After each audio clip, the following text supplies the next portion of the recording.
तो जैसा कि आपने कोर्स में किया ही होगा, पढ़ा ही होगा, समझा होगा, अनुभव किया होगा, सबसे पहला शॉर्ट रिवीजन कर लेते हैं, फिर उसके बाद राजयोग मेडिटेशन पे आएंगे। राजयोग क्या है?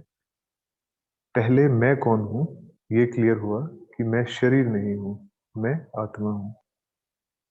मैं अविनाशी हूँ, मेरा विनाश नहीं होता। मैं परम धाम से आती हूँ, जो हम सभी आत्माओं का घर है, और इस रंगमंच पे अपना पार्ट बजाती हूँ। जितने भी जन्म का पार्ट है, जितने भी समय का पार्ट है, जहां जहां का पार्ट है, वो पार्ट हम आके बजाते हैं एक्टर के रूप में। दूसरा, हम आए कहाँ से हैं? हम परम धाम से आए हैं सभी। और परम धाम से अगर आए हैं तो जिसको हम बोलते हैं कि क्रिएशन, तो हम क्रिएशन है तो कोई क्रिएटर भी होगा इस क्रिएशन का। तो वो क्रिएटर जिसको हम गॉड कहते हैं, भगवान कहते हैं,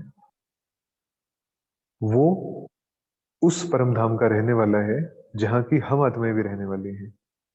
उसमें और हम में फर्क ये है कि वो जन्म मरण के चक्कर में नहीं आता, हम आत्माएं आती हैं। हम आत्माएं पार्ट बजाती हैं, शरीर लेती हैं, शरीर छोड़ती हैं, संबंध बदलते हैं, समय बदलता है, युग बदलता है, संस्कार बदलते हैं, सब बदलता है, और जीवन यात्राएं चलती रहती हैं। मैक्सिमम जीवन यात्राएं 84, मिनिमम 1। तीसरा, फिर आप सभी ने पढ़ा होगा,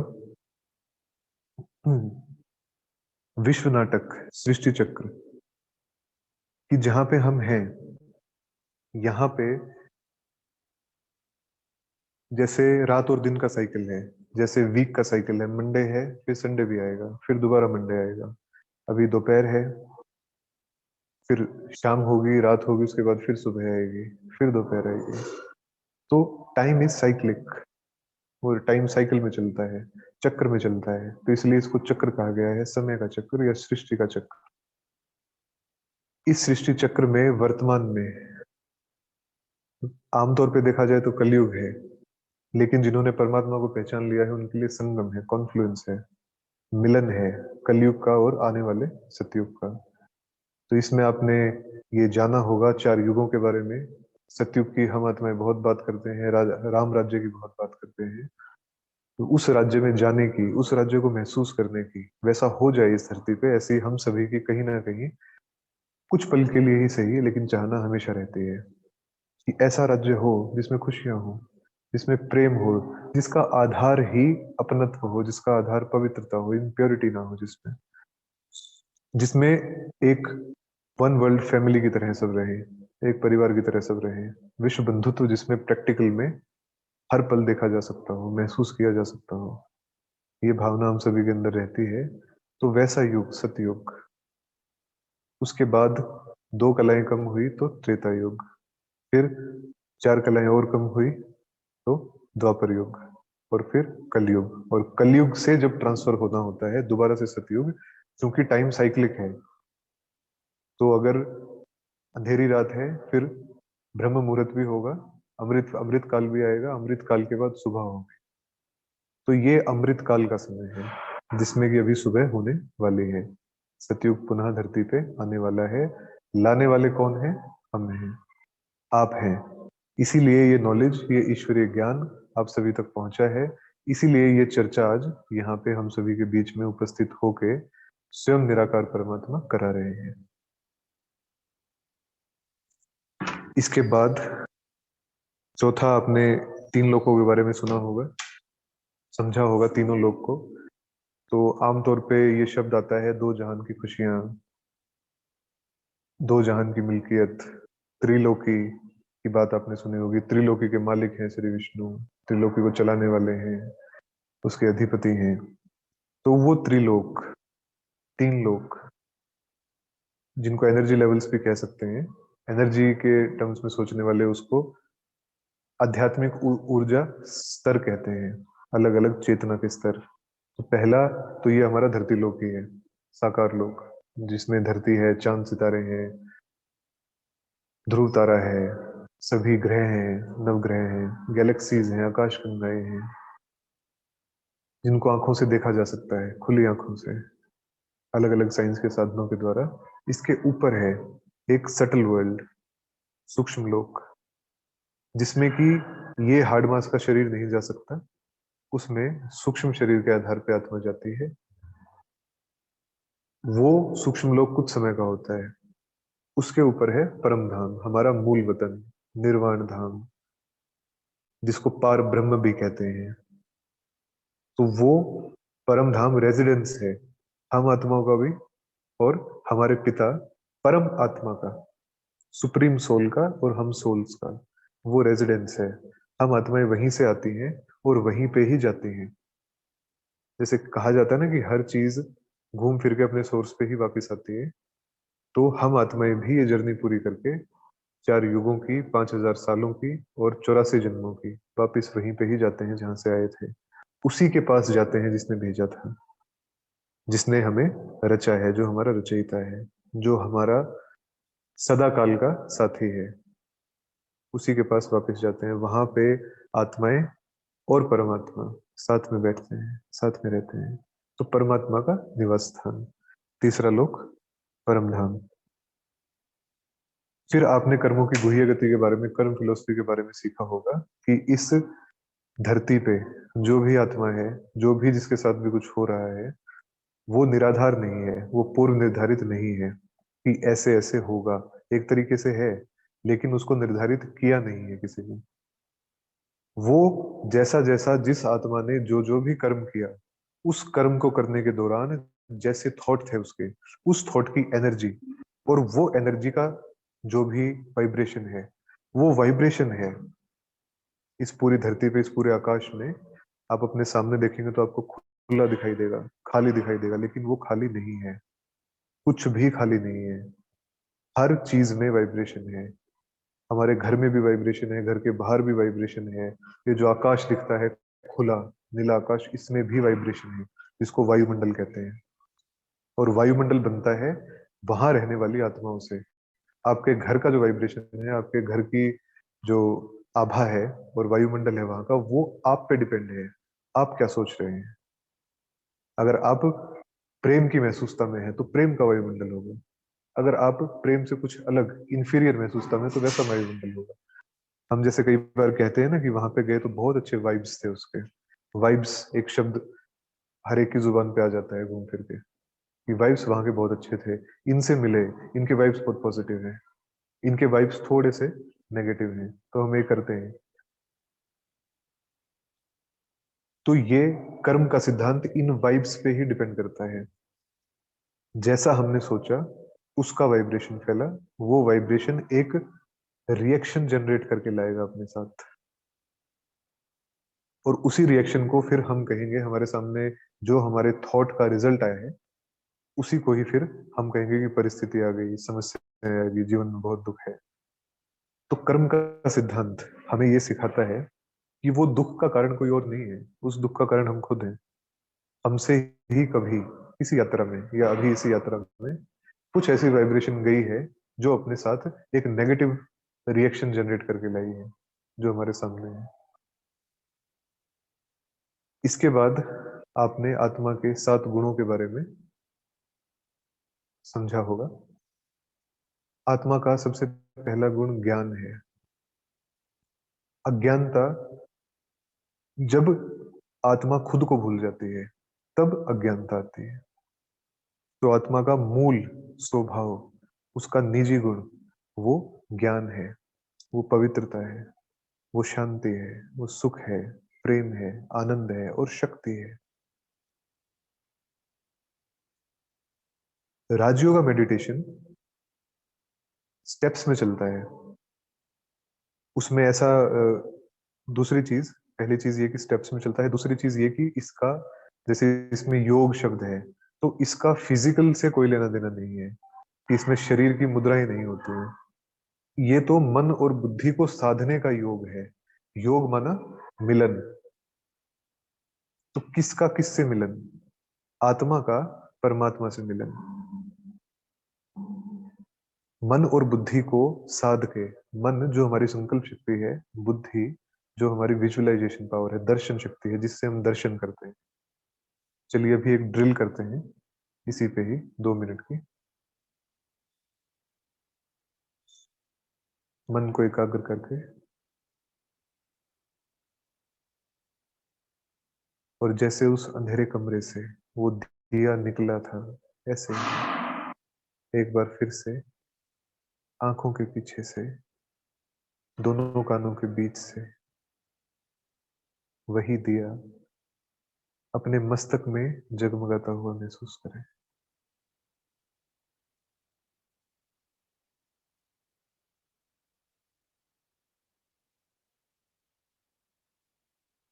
और अब फील करें कि लेफ्ट आंख से वो दिया बाहर निकल गया, एनर्जी फैलाता हुआ।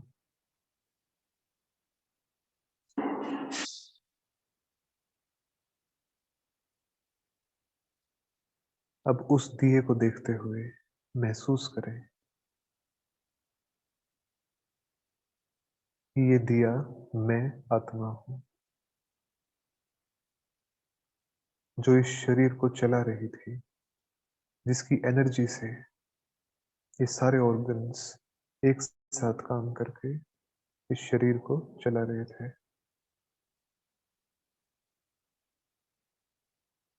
अब मैं आत्मा इससे 4 फीट दूर, अलग, एक छोटी सी चमकती हुई प्रकाश में बिंदी, पॉइंट ऑफ लाइट। देखें खुद को अपने सामने 4 फीट दूर, बिल्कुल अलग। मुंह है लेकिन बोल नहीं सकता, आंखें बंद हैं तो खुलेंगी नहीं, कान सुन नहीं सकते, क्योंकि बोलने वाली, देखने वाली और सुनने वाली जो मैं आत्मा हूँ, वो तो इस शरीर से बाहर आ गई है, अलग हो गई। अब इस घर के मेन गेट की तरफ चले।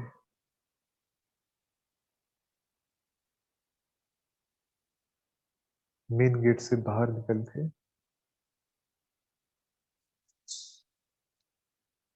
घर से अलग होके देखें इस घर को,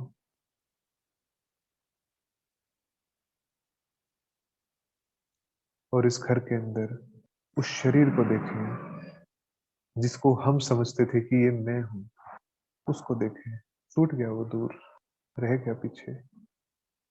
मैं जो हूं वो तो अलग हो गई, बाहर आ गई।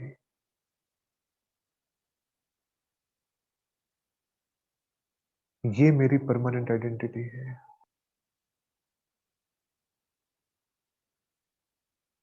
अब यहां से जो स्थान हमें सबसे ज्यादा पसंद है, कोई पार्क है, कोई ऑफिस है, कोई मॉल है, कोई मंदिर है, कुछ भी है, कोई भी जगह, अब हम वहां पे चलेंगे।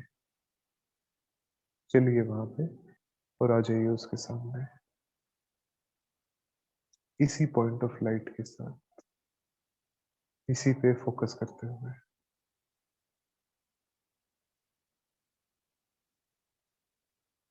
और उस स्थान पे जिसको भी हम अपना सबसे प्यारा समझते हैं, उसको खड़ा हुआ देखें या बैठा हुआ देखें।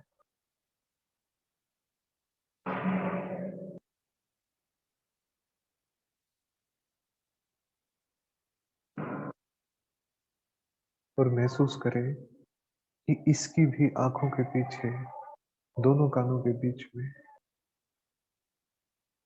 ये भी चमकती हुई पॉइंट ऑफ लाइट, ये भी मेरी ही तरह एक ज्योति बिंदु आत्मा।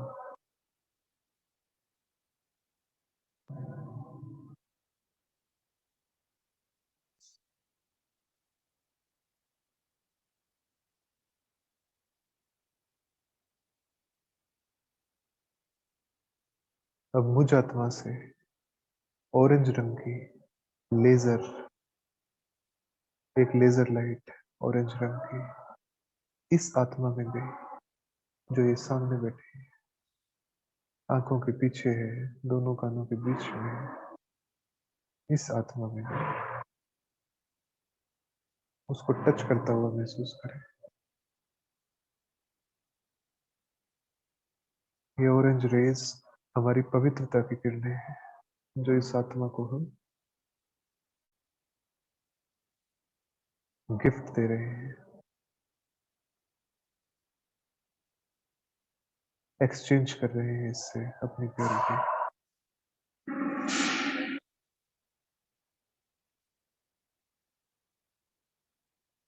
अब धीरे धीरे उस लेजर को वापस खुद में समा लीजिए और इस आत्मा को देखते हुए, इस जगह को देखते हुए धीरे धीरे वापस घर के सामने आ जाइए।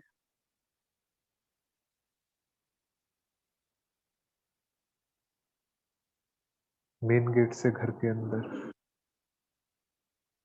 अपने शरीर के बिल्कुल सामने। अब जैसे निकले थे लेफ्ट आई से, ऐसे ही फोरहेड के बीच से इसके अंदर एंटर हो गए। पॉइंट ऑफ लाइट एंटर हो रही है फोरहेड के बीच से, आंखों के बिल्कुल पीछे, जैसे बस चलाता हुआ ड्राइवर होता है, ऐसे ही बिल्कुल पीछे बैठ गए, ब्रेन के बिल्कुल बीचों बीच।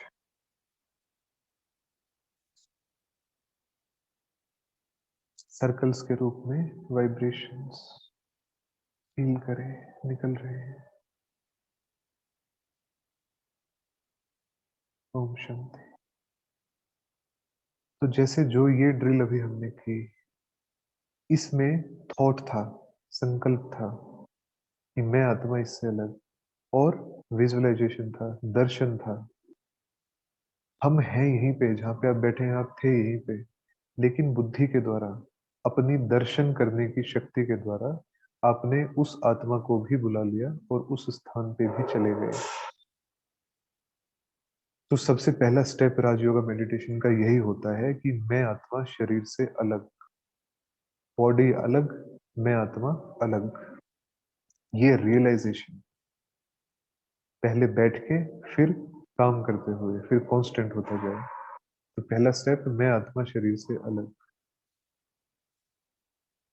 जैसे दूसरा स्टेप, फिर जैसे मैं आत्मा हूं और इस शरीर से अलग हूं, जैसे मैं अपने घर परम धाम से आई हूं, ऐसे ही जो मेरे आसपास ये सभी मनुष्य घूम रहे हैं, इनकी भी आंखों के पीछे, इनके भी दोनों कानों के बीच में और ब्रेन के नीचे पॉइंट ऑफ लाइट हमें देखना। ये भी आत्माएं हैं। हमारे परिवार में 4 सदस्य हैं, इन सभी को देखना, ये भी आत्माएं हैं, ये भी उसी परमात्मा के बच्चे हैं, ये भी वहीं से आए हैं जहां से हम आए हैं। जैसे हम एक्टर हैं, ऐसे ये भी एक्टर हैं। तो पहला स्टेप राजयोगा मेडिटेशन का होता है सोल कॉन्शियसनेस, खुद की स्मृति। क्योंकि जब ये स्मृति हमें भूली, हम सब कुछ भूल गए। हम ये भूल गए कि धरती पे आए क्यों थे, हम भूल गए कि आए कहाँ से हैं, हम भूल गए कि संबंध किसके साथ है, भेजा किसने है, हम ये भूल गए कि करना क्या है यहाँ पे। यहाँ कोई मिला, यहाँ जो परिवार मिला उसी को अपना समझ लिया, बाकी दुनिया को पराया ही समझते रहे। लेकिन जब हमें ये दोबारा से स्मृति दी जाती है परमात्मा के द्वारा कि हम आत्माएं हैं, ये सब भी आत्माएं हैं, इस धरती के किसी सुदूर जंगल में रहने वाला आदिवासी, वो भी आत्मा है, वो भी हमारा उतना ही भाई है जितना ये सामने परिवार का सदस्य है। वो भी उसी परमात्मा की संतान है जिसकी हम हैं। तो द्वैत भाव समाप्त, एकत्व का भाव, एकता का भाव, एक विश्व परिवार का भाव। तो पहला स्टेप आत्मिक स्मृति, मैं कौन हूँ। फिर दूसरा स्टेप, जैसे हम घर से, शरीर से निकले, शरीर को घर के अंदर छोड़ा, फिर घर से निकले, घर को लोकेलिटी में छोड़ा, फिर ऊपर गए, उस स्थान पे गए जहाँ पे हमें जाना था। ऐसे ही अब धीरे धीरे धरती से ऊपर, देश से बाहर, पहले शहर से बाहर, फिर देश से बाहर, फिर धरती से अलग, धरती से अलग ऊपर तारामंडल, और फिर हम ऊपर जाएंगे। जैसे बात बात पे उंगली करते हैं ना ऊपर की तरफ कि ऊपर वाला जाने, हमें तो कुछ नहीं पता, वो देखेगा। सब उसका खेल चल रहा है, सब उसकी माया है। सही गलत जो भी कुछ होता है, हमसे हुआ किसी से हुआ, सब ऊपर की तरफ ही हम कह देते हैं। जब दुखी होते हैं तब भी ऊपर देखते हैं, जब खुश होते हैं तब भी चली जाती है एक आधी बार नजर, वैसे नहीं जाती खुशी में, लेकिन चली जाती है कि सब वही कर रहा है, सब उसका दिया हुआ है ना। तो अब बदलना इस चीज को है कि अब खड़े होके यहाँ पे नहीं कहना कि वो जाने और वो करे, अब जाना है ऊपर। है कौन देखें तो सही। अब सभी का भी मन होगा कि है कौन ऊपर जिसको सारी दुनिया उसी तरफ उंगली करती है। सभी धर्म गुरुओं ने जिसकी तरफ उंगली की कि एक ओंकार, सभी धर्मगुरुओं ने उसी की तरफ उंगली की, तो कौन है वो। तो अब कहना नहीं है, अब जाना है, ऐसे निकल के धरती से अलग होके और ऊपर चले, देखें प्रकाश की दुनिया, और उसमें चमकती हुई महाज्योति। जैसे हम आत्माएं पॉइंट ऑफ लाइट, ऐसे ही वो भी पॉइंट ऑफ लाइट, लेकिन सागर, ज्ञान का सागर, पावनता का सागर, शक्तियों का सागर, शांति का सागर। हमारी हदें हैं, लेकिन परमात्मा की हदें नहीं है। वो सागर है, वो अनंत है। हम आत्माओं की एक लिमिट है, 80%, 82%, 90%, वो कंप्लीट है, संपूर्ण है। तो वो हमारा परमपिता परमात्मा। जितना समय हम उसके पास बैठेंगे जाके, उसकी किरणें हमें मिलेंगी। तो जो ये वाइब्रेशंस का लेन देन है, उससे हमें एनर्जी प्राप्त होगी।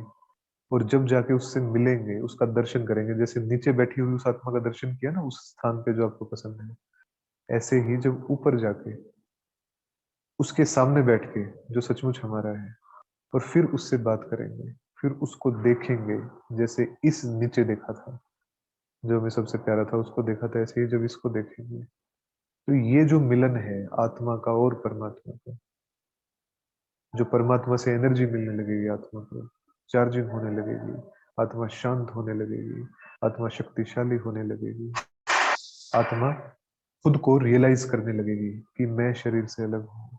ये जो शक्तियां मिल रही हैं, आत्मा से परमात्मा का मिलन, जब परमात्मा के सामने आत्मा पहुंच गई बुद्धि से और वहां पे स्थित हो गई, यही राजयोग है, यही योग है, यही मिलन है। योग माना मिलन।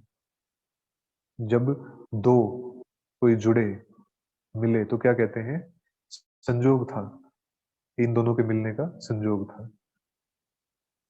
तो योग माना मिलन, जब कोई मिलन होता है, तो आत्मा से परमात्मा का मिलन, यही राजयोग है।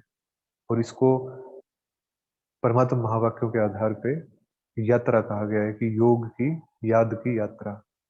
यात्रा कौन सी, धरती से निकल के ऊपर, जहां से हम आए हैं, जहां की तरफ उंगली करते हैं धरती पे बैठ के, वहां पे जाना, और वहां पे उससे मिलना जिसने भेजा था और जो हमारा है, उससे मिलना। तो ये रा, राजयोग। इस मिलन के आधार पे अब सपोज लौकिक में कोई जाता है, कोई बेटी है बेटा है, लौकिक में घर में गए, तो सौगात मिलती है उनको जब घर जाते हैं तो। खाली हाथ कभी भी बिटिया को, बेटे को वापस नहीं भेजा जाता, कुछ ना कुछ दिया जाता है उनको।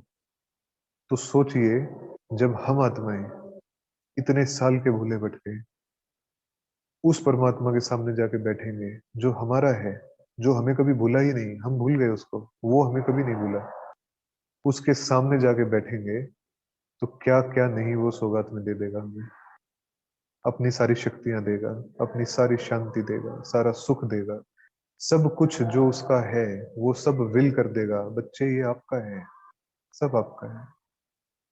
और उस प्राप्ति के आधार पे जो इस पुरानी दुनिया का परिवर्तन होके नई दुनिया की स्थापना होगी, उस नई दुनिया में राज्य भाग्य इस याद के आधार पे, जितना हमने उसको याद किया उस आधार पे जितना हम पवित्र बने, जितना हम उसकी कही हुई बातों को फॉलो करके चले, उस आधार पे वहां पे राज्य भाग्य मिलना।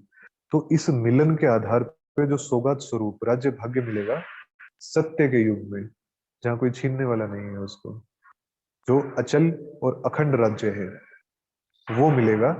तो ऐसा मिलन जो सौगात में राजा ही देता है, तो इसलिए इसका नाम है राजयोग, और इसको कहा जाता है प्राचीन राजयोग, पुराना, सबसे पुराना। तो ऐसा मिलन जो आत्मा को संपूर्ण पवित्र अवस्था में पहुंचा दे, संपूर्ण सतो प्रधान बना दे, संपूर्ण निर्विकारी बना दे, ऐसा योग कि वो आत्मा को 16 कले संपूर्ण बना दे, सर्व गुणों से संपन्न कर दे, और उस आधार पे उसको वही संपन्नता और संपूर्णता वाला पार्ट मिले बजाने को,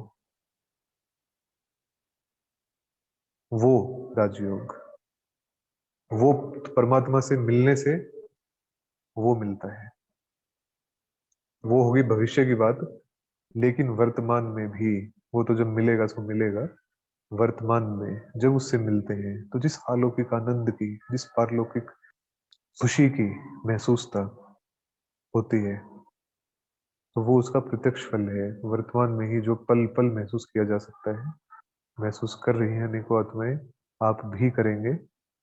तो इसी सुंदर अनुभूति के साथ कि परमात्मा आपके सामने है और आप आत्माएं उनके सामने, और उनसे शक्तियां आपके अंदर समाती जा रही है, उनकी सारी शांति आपके अंदर समाती जा रही है।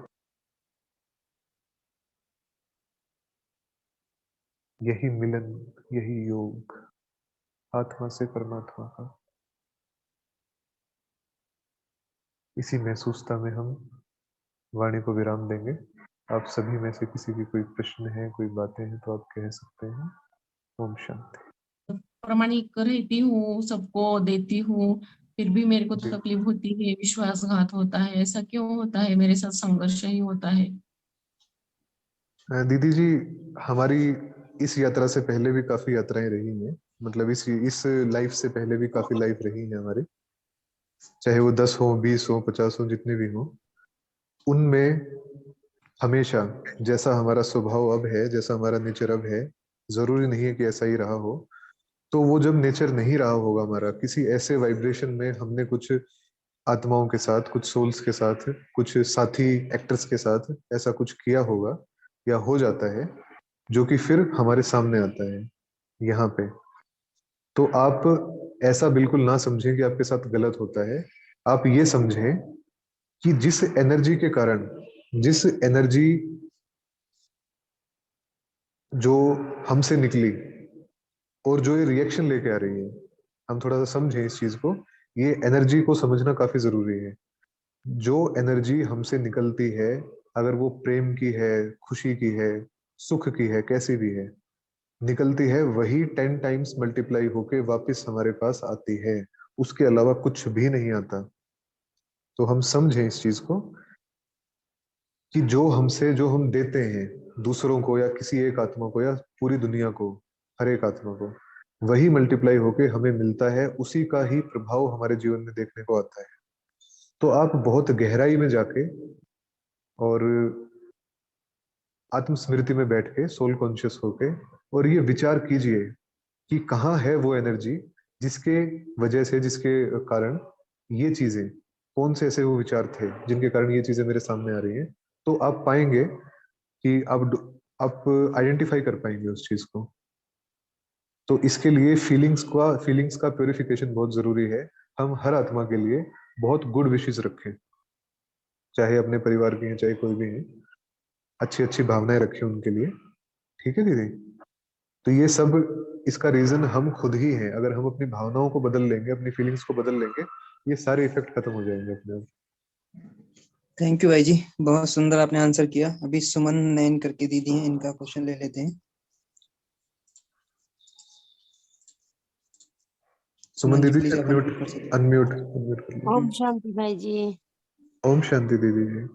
भाई जी मेरा ना कुछ टाइम से योग नहीं लग रहा है, सुबह अमृत वेला नहीं कर पा रही हूँ मैं। मेरा अमृत वेला बहुत अच्छा जाता था, बाबा के साथ के बहुत से अनुभव है मेरे। और जी अभी 4-5 महीने से मैं अमृत वेला नहीं कर पा रही हूँ। मेरी बिटिया है, वो करती है अमृत वेला। कभी जी 3 बजे उठती है वो, कभी 4 बजे। और मेरे को पता नहीं क्यों बहुत ज्यादा गुस्सा आता है, छोटी छोटी बातों पे गुस्सा आता है। मैं पूरा हम्म। दिन बाबा से योग में रहती थी काम करते समय भी, लेकिन अब नहीं हो पाता भाई जी। दीदी जी, इसका कोई रीजन आपको समझ में आया कि अमृत वेले उठा नहीं जाता है, बुद्धि नहीं एकाग्र होती है, या कोई ऐसी चीज है जो आपको परेशान करती है जिसके कारण गुस्सा आता है? कोई ऐसी चीज आपको महसूस हुई, आइडेंटिफाई किया आपने? हाँ जी भाई जी, ये होता है जैसे अमृत वेला करने का मन होता है पूरा, रात को मैं बाबा को बोल के सोती हूँ, सुबह उठा भी जाता है, लेकिन ये नहीं होता कि अमृत वेला करें। बिस्तर ही नहीं छूटता भाई जी। अच्छा अच्छा। दीदी जी, हाँ आप एक वैसे आदत उठ बनाइए। जी। आप एक आदत बनाइए, अगर यही मतलब आपको रीजन लग रहा है तो, कि जैसे ही हम सुबह उठेंगे तो एक आदत बनाइए कि उठना मतलब, हम आमतौर पे क्या करते हैं कि पहले बाबा को याद करते हैं 5 मिनट, उसके बाद फिर बेड से नीचे उतरते हैं, है ना? हाँ जी। लेकिन लेकिन इस केस में ये चीज करना एक तरीके से, ये रुकावट है इसमें। तो उठने का मतलब आपके लिए, बाकी सबके लिए तो वही है, आपके लिए उठने जी का मतलब है कि तुरंत बेड छोड़ देना। जो हम ओढ़नी ओढ़ के सोते हैं, उसको तुरंत जी फोल्ड कर देना, फोल्ड करके और सीधा स्नान के लिए चले जाना। जी भाई जी। तो आप ये कीजिए, आप उठते ही सीधा स्नान कीजिए, चाहे जी कैसा भाई भी जी। पानी हो, कुछ भी हो, कैसी भी स्थिति हो, स्नान करने के बाद फिर बैठिए। तो उससे क्या होता है कि हम उस सेटिंग से, उस सीन से निकल जाते हैं, हमारा सीन चेंज हो जाता है, सीन चेंज होते ही वाइब्रेशन चेंज हो जाता है। और फिर आप अमृत वेले में जब बैठेंगे तो खींचतान हमें बिल्कुल नहीं करनी। अगर आपसे ऊपर नहीं जाया जाता, आप नहीं छोड़ पाते, तो बाबा को सामने बुला लीजिए। आपके सामने बैठे हैं ब्रह्मातन में, और वहीं पे ही आपके दोनों हाथ पकड़ के और शक्तियां दे रहे हैं आपको, बिल्कुल आपके सामने। जैसे जी चौकड़ी चौकड़ी लगा के बैठते हैं, ऐसे ही कमल आसन पे बैठे हैं। तो धीरे धीरे करके ना, धीरे धीरे करके जो छोटी छोटी रुकावटें हैं इनको दूर करना है। ठीक है दीदी ओ- जी?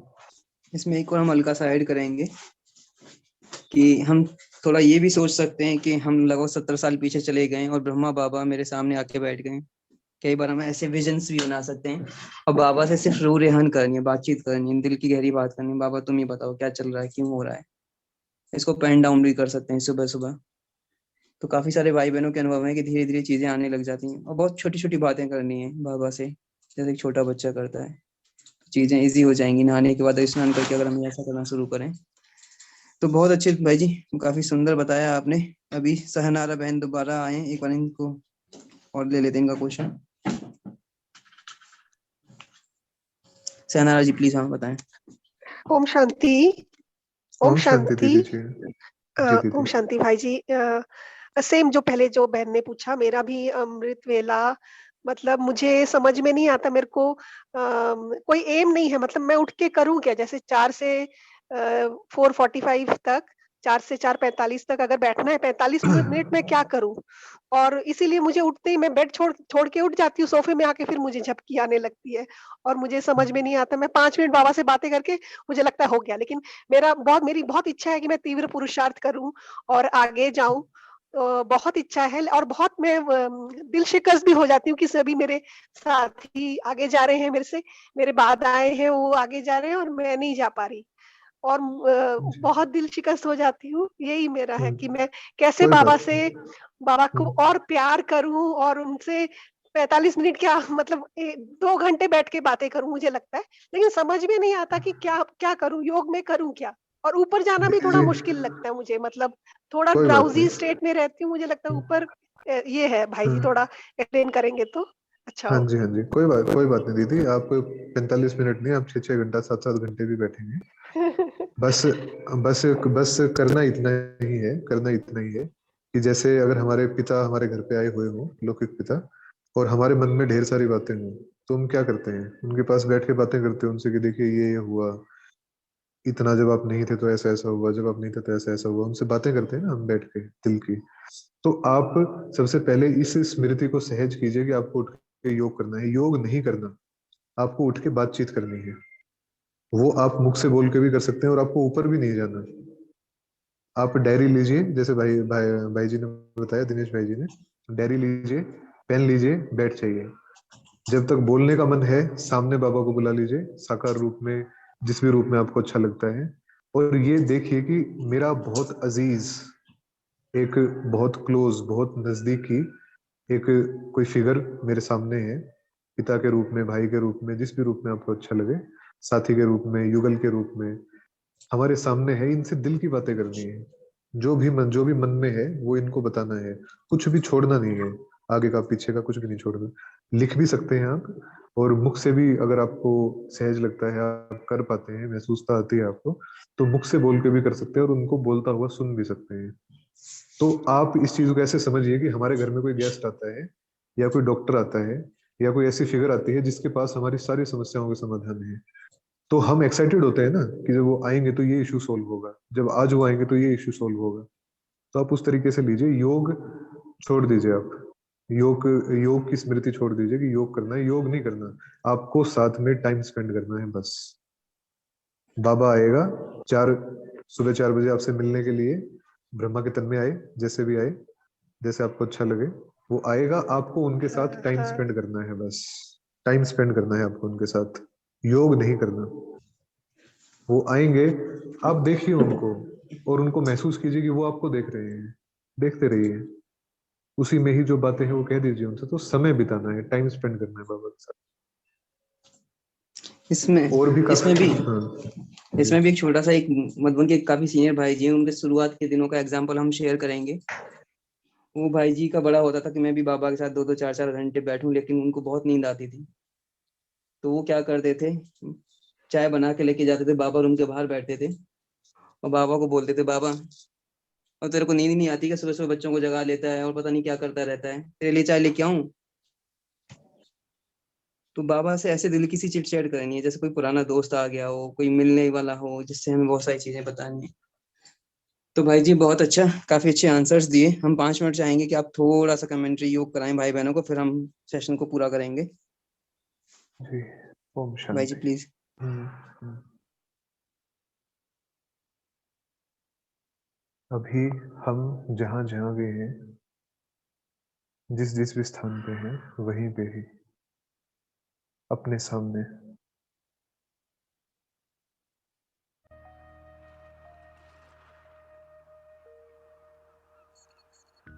देखेंगे जैसे आसमान में चमकने वाला सूरज हमारे सामने आ गया हो, इतना प्रकाश। उस तेज को महसूस करेंगे।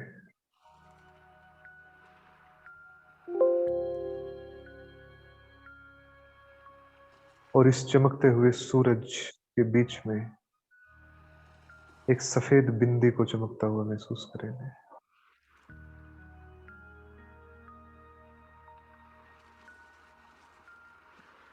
और निरंतर, जैसे पानी में अगर पत्थर डालते हैं तो कैसे सर्कल्स में वेव्स निकलती हैं, तरंगे निकलती हैं, ऐसे इस सूरज से भी तरंगे निकल रही हैं।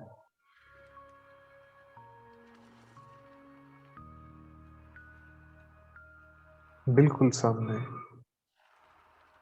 बहुत क्लियरली देखें इसे, महसूस करें।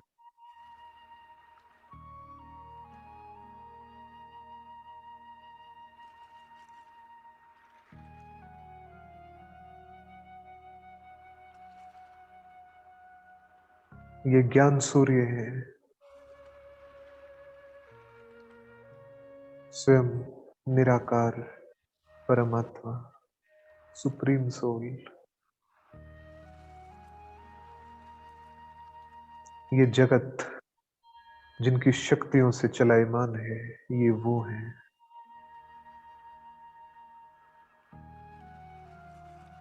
पूजा, व्रत, अनेक प्रकार के अनुष्ठान जिनके लिए हमने किए, ये वही है।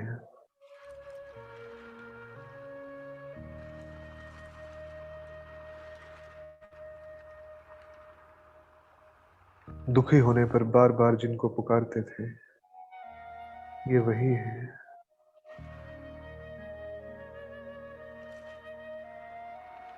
अब बहुत स्पष्टता से इस सूरत से, ज्ञान सूर्य से निकलता हुआ देखे ऑरेंज रेज को, नारंगी किरणों को।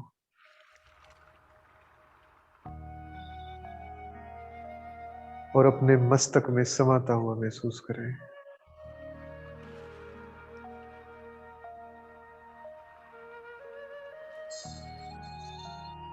इस सूर्य से ये किरणें समा गई मेरे मस्तक में।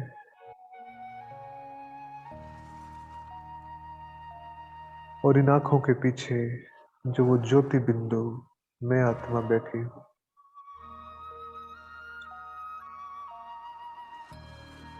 उसमें समा रही है ये सारी शक्तियां।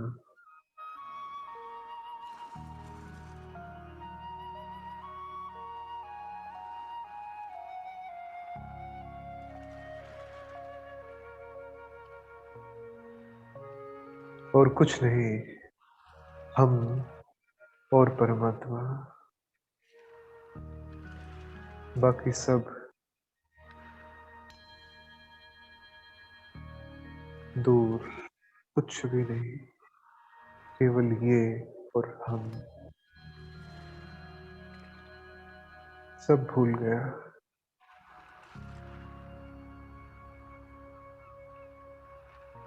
हम आत्माएं और हमारे परमात्मा पिता, हमारे बेस्ट फ्रेंड, हमारे सबसे प्यारे, सबसे अजीज भाई, हमारे सबसे खास,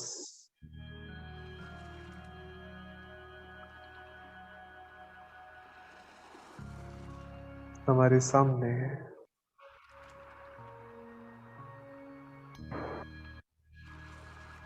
इनकी सारी शक्तियां खुद में भरती हुई महसूस करें।